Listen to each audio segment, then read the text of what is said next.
Hello students. बेटा, आज आपकी 12th बायोलॉजी की पहली क्लास है।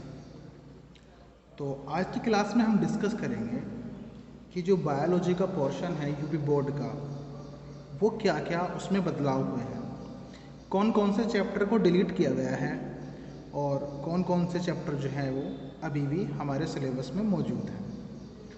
तो आप सभी को मालूम होगा कि जो कोविड-19 पैंडेमिक चल रहा है, उसकी वजह से स्कूल और कॉलेजेस बंद हैं, शिक्षण कार्य रुका हुआ है।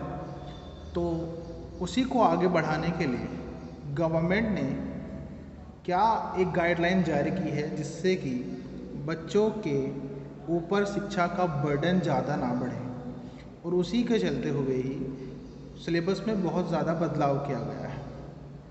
तो कौन कौन से चैप्टर डिलीट किए गए हैं हमारी 12th बायोलॉजी की बुक से, उसको हम यहाँ पर डिस्कस करेंगे।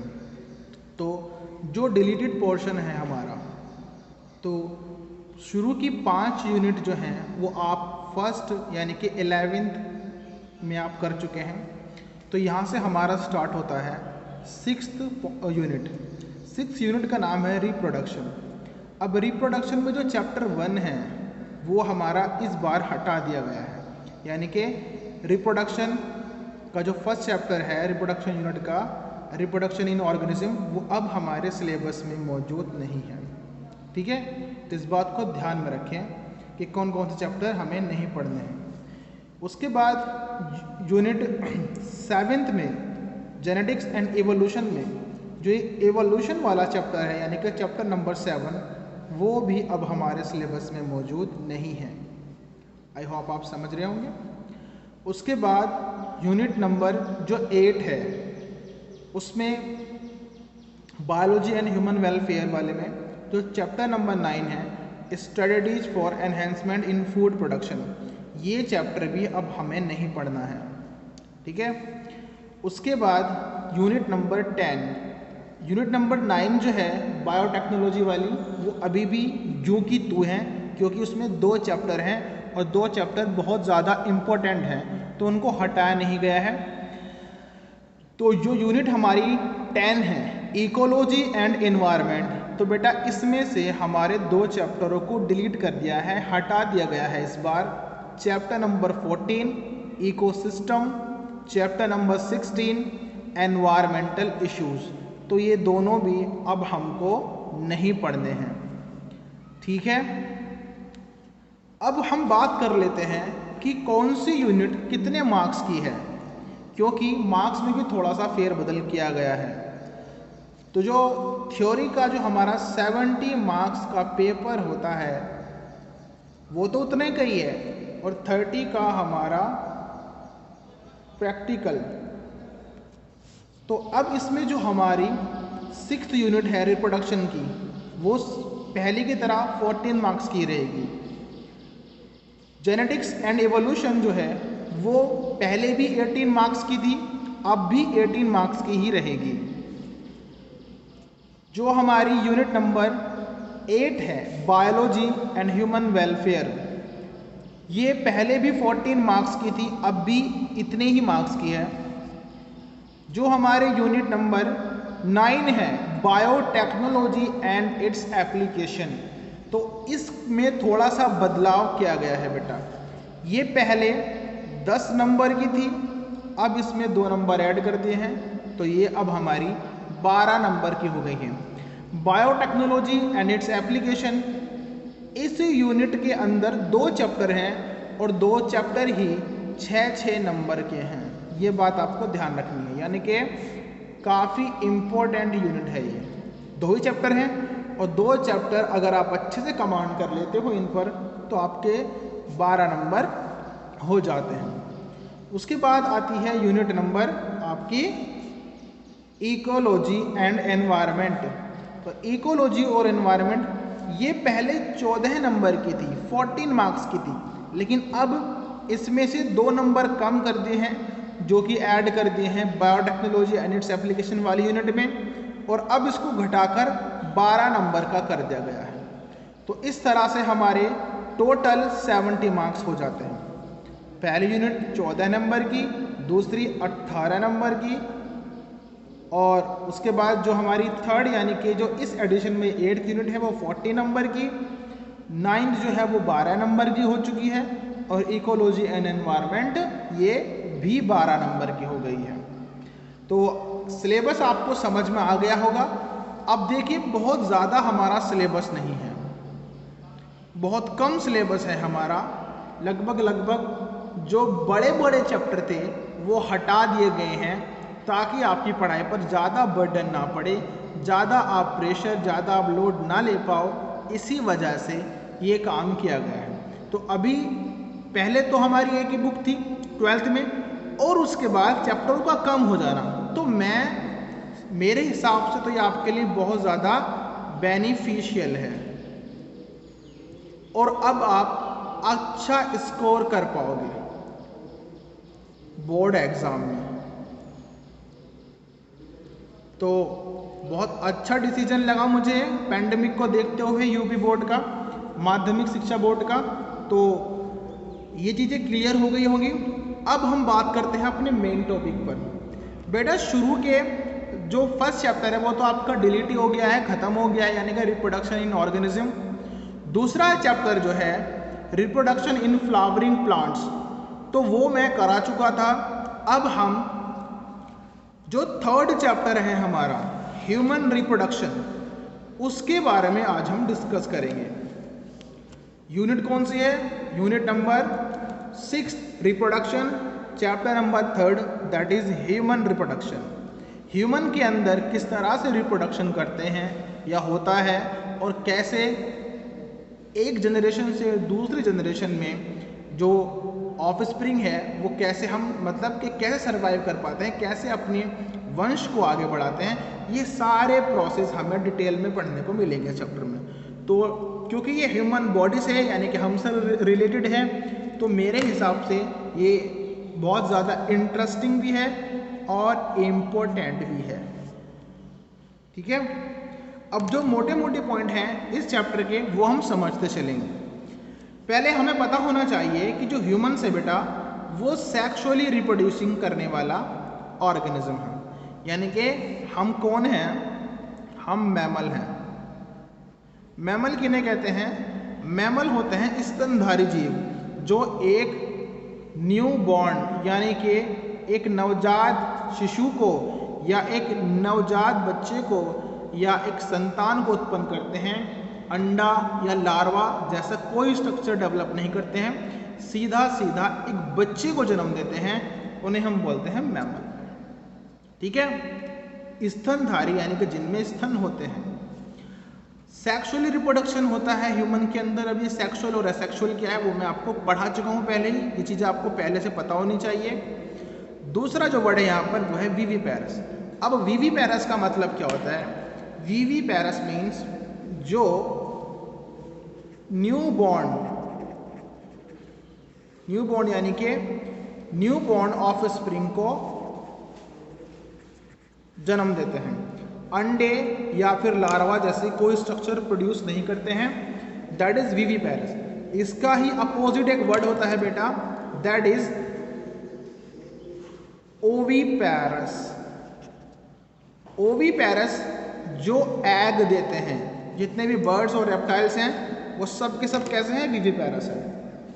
दूसरा पॉइंट, गैमेट्स फॉर्मेशन होता है हमारे अंदर। ह्यूमंस के अंदर क्या होता है? गैमेट फॉर्मेशन होता है, और गैमेट फॉर्मेशन को हम कहते हैं gametogenesis. Gametogenesis means the formation of gametes is known as gametogenesis. Simple सी एक लाइन की डेफिनेशन ये हो जाएगी।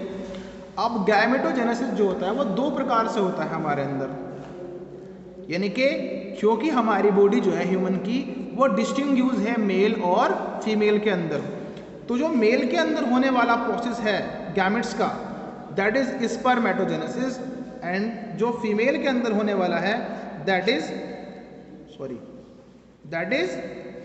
oogenesis. The formation of sperms in the male body, the phenomena is called spermatogenesis, and the formation of ovum या ova in the female body that is oogenesis. Fusion of male gametes यानी कि sperm and female gametes यानी कि ओवा is called fertilisation. Fertilisation क्या होता है? Sperm का और ओवा का दोनों का आपस में फ्यूजन हो जाना और फ्यूजन होकर एक अलग structure banana, that is zygote. तो ये कहलाता है आपका फ्यूजन ऑफ गैमेट्स यानी कि आपका फर्टिलाइजेशन। समझ पा रहे होंगे आप सभी। स्पर्म जो होता है वो एक हैप्लॉइड स्ट्रक्चर है। हैप्लॉइड का मीन्स जिसमें नंबर ऑफ क्रोमोसोम हाफ होते हैं, और ओवा जो है वो भी एक हैप्लॉइड स्ट्रक्चर ही है, यानी कि इसमें भी नंबर ऑफ क्रोमोसोम हाफ होंगे। ठीक है, जब ये दोनों आपस में फ्यूज करते हैं तो जो स्ट्रक्चर बनता है जाइगोट, दैट इज डिप्लॉइड। ये कैसा होता है बेटा? डिप्लॉइड, यानी कि इसमें नंबर ऑफ क्रोमोसोम कंप्लीट होते हैं। एग्जाम्पल के तौर पर अगर हम अपनी बात करें तो 23 chromosome plus 23 chromosome is equal to 46। अब इन 46 में जो 44 क्रोमोसोम्स होते हैं वो ऑटोसोम्स होते हैं, और जो एक जोड़ा होता है यानी कि 45वां और 46वां क्रोमोसोम वो होता है हमारा सेक्स क्रोमोसोम, जो डिसाइड करता है कि हम मेल हैं या फीमेल हैं। ये चीज़ें हम नेक्स्ट यूनिट में डिस्कस करेंगे, अभी इन पर ज़्यादा हमें नहीं पढ़ना है।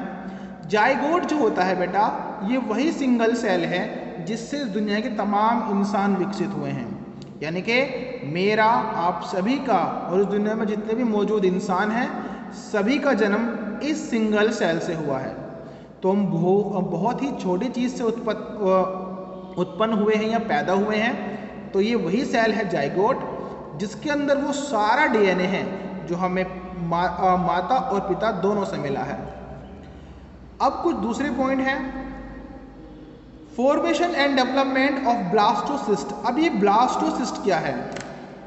ब्लास्टोसिस्ट जो होता है वो इमैच्योर जाइगोट होता है, यानी कि जाइगोट जो है वो बनकर तैयार हो गया है। अब इस जाइगोट में क्या होगा? इस जाइगोट में माइटोसिस होगा। क्या होगा? माइटोसिस डिवीजन होगा, यानी कि इक्वल डिवीजन। ये पहले 2 सेल में डिवाइड होगा, फिर 4 में, फिर 8 में, और इस तरह से फिर 16 में, और इस तरह होते होते फिर ये कुछ इस तरह का स्ट्रक्चर बन जाएगा।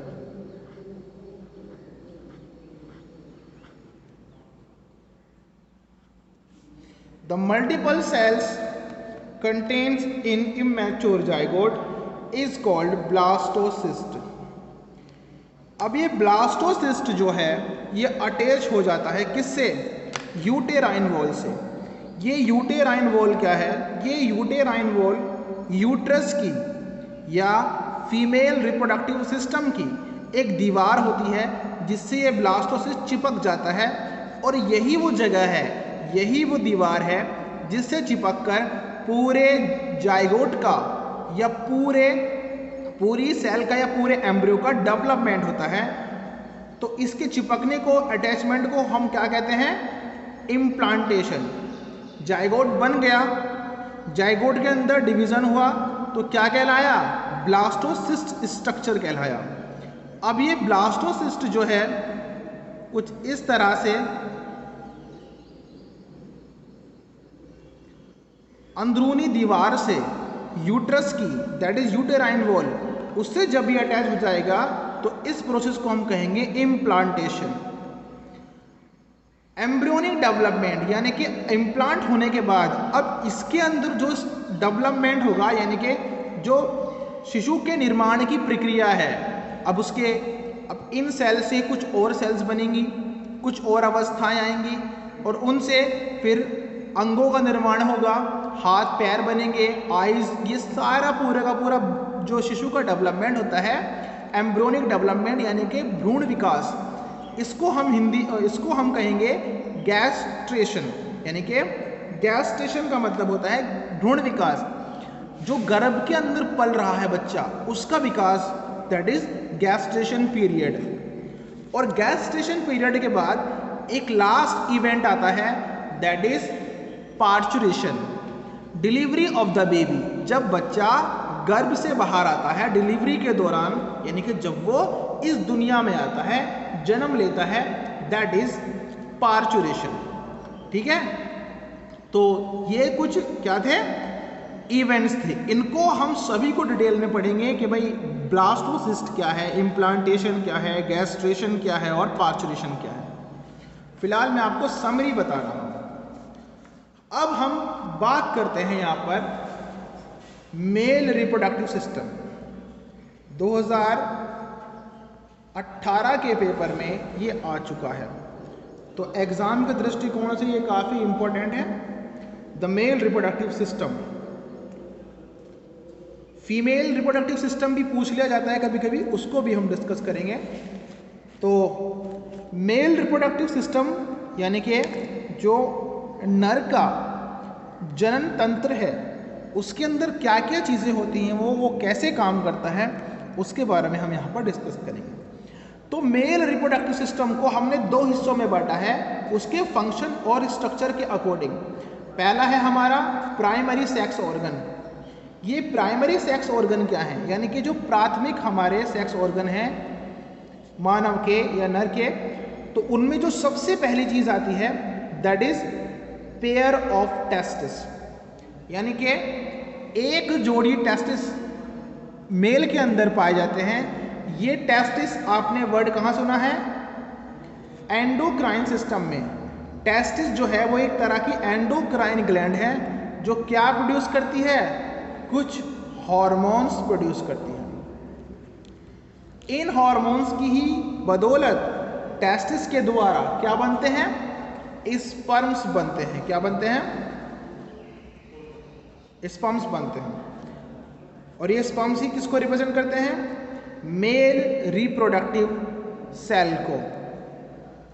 ये टेस्टिस होते कहाँ हैं, एक कैविटी होती है नीचे की तरफ, एब्डोमेन के नीचे, दैट इज सैक्रोडम। तो सैक्रोडम के अंदर ये धसे होते हैं या अंदर की तरफ होते हैं। सैक्रोडम के अंदर किस तरह से होते हैं वो मैं आपको आगे बताऊंगा कि ये जो है आपकी ये टेस्टिस है, ये वाला हिस्सा, और ये क्या है, ये जो कैविटी बाहर की तरफ आपको दिखाई दे रही है दैट इज सैक्रोडम। तो सिर्फ टेस्टिस जो है वो हमारे प्राइमरी सेक्स ऑर्गन है। अब हम बात करते हैं सेकेंडरी सेक्स ऑर्गन्स की। तो सेकेंडरी सेक्स ऑर्गन जो है इसके अंदर पेयर ऑफ डक्ट्स, जो डक्ट्स होती हैं जो टेस्टिस के अंदर जा रही होती हैं और टेस्टिस से बाहर आ रही होती हैं, दैट इज, और ये डिफरेंशिएट होती है रीटी टेस्टिस के अंदर। ये कौन कौन सी हैं, वास इफ्रेंशिया, एपिडाइडिमिस और वास डिफरेंसेस एंड इजैकुलेटरी डक्ट। तो ये चार मेन डक्ट होती हैं, ये चार डक्ट्स आप इसको कह सकते हो, इंपॉर्टेंट हैं। इनके नाम भी कभी कभी पूछ लिए जाते हैं और ये क्या क्या फंक्शन करती है, कभी कभी एमसीक्यू में ये भी पूछ लिया जाता है। तो पहला है आपका वास इफ्रेंशिया, एपिडाइडिमिस, वास डिफरेंसेस और इजैकुलेटरी डक्ट। इन सभी को मैं अभी आपको आगे अच्छे से बताऊंगा कि कैसे ये कहाँ कहाँ होती हैं। इनमें से जो मेन इंपॉर्टेंट है वो है वास डिफरेंसेस। कभी आपने पढ़ा होगा कि भाई नसबंदी के बारे में, इस तरह से आपने पढ़ा होगा, यानी कि ट्यूबेक्टोमी और वैसेक्टोमी के बारे में आपने पढ़ा होगा। तो ये वही नस होती है जो सर्जरी के दौरान काट कर बांध दी जाती है, इजैकुलेटरी डक्ट। और उसके बाद आती हैं एसोसिएटेड ग्लैंड्स। अब ये एसोसिएटेड ग्लैंड्स यानी कि कुछ खास तरह की, कुछ गिनी चुनी ग्लैंड्स होती हैं। इनमें से एक ग्लैंड का नाम है प्रोस्टेट ग्लैंड्स। प्रोस्टेट ग्लैंड कभी कभी आपने सुना होगा कि जो बूढ़े लोग होते हैं 60+ जिनकी उम्र हो जाती है, उनको प्रोस्टेट कैंसर हो जाता है। अब प्रोस्टेट कैंसर इतना खतरनाक नहीं होता, इसका इलाज हो जाता है। ठीक है, प्रोस्टेट कैंसर क्या होता है ये भी मैं आपको आगे बताऊंगा। फिलहाल हम यहाँ पर समरी पढ़ रहे हैं। और लास्ट में आता है आपका एक्सटर्नल जेनिटेलिया, यानी कि जो हमारा एक्सटर्नल जेनिटेलिया है, यानी कि पेनिस। तो ये सारे के सारे जो मेल रिप्रोडक्टिव ऑर्गन्स हैं इनको हमने डिस्कस किया। इनको हमने दो कैटेगरी में बांटा, पहला प्राइमरी, दूसरा सेकेंडरी।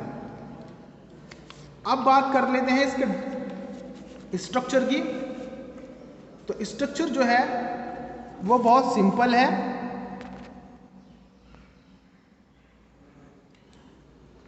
सबसे पहला जो किडनी से निकलकर एक नली आती है यूरेटर, ये यूरेटर कहाँ जाती है? हमारी यूरिनरी ब्लैडर के अंदर। इस यूरिनरी ब्लैडर में बेटा क्या होता है, जो हमारा यूरिन होता है वो इकट्ठा रहता है, ठीक है। इस यूरिनरी ब्लैडर के पास से एक छोटी सी नली होती है, सॉरी, इस यूरिनरी ब्लैडर से एक नली निकल के आती है बाहर की तरफ, जिसको हम कहते हैं आपका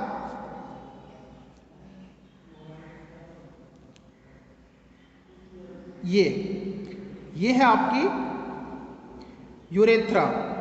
इस नली को हम क्या कहते हैं? यूरेथ्रा। तो ये सब आपने तो एक्सक्रीटरी सिस्टम में पढ़ रखा है कि यूरेथ्रा क्या है, यूरिनरी ब्लैडर क्या है, यूरेटर क्या है।